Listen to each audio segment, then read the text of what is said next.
The prototype that I worked on this week was an auto side-scroller where the player has a fragment ability, which when killing an enemy fragments into pieces, which can also kill enemies leading to chain reactions.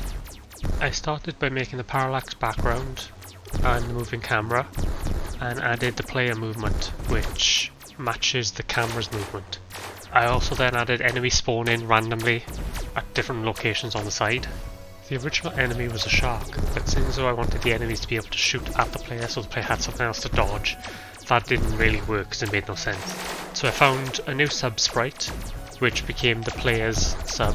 The old player sub then became the enemy, and I found a bomb to take the place of the non-shooting enemy. I also added an increase in difficulty, so the more kills the player gets, the higher the difficulty becomes. The enemies spawn more and they move faster based on how many kills the player gets.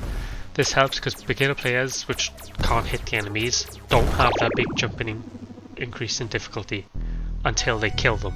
I also added an ability bar and the fragment shot, which shows when the player is able to use it. It fills up with each kill and is maxed at 15. This game works with mouse and keyboard, just keyboard or controllers, where the regular shooting is mouse 1, the X key or A button on the controller, and the fragment ability is right click, the Z key or the B button on the controller. The main difficulty I had with this was working out how to get the fragment to work properly, because the camera's always moving. I needed to be able to make it so it's fragmented correctly and didn't fly off in awkward directions.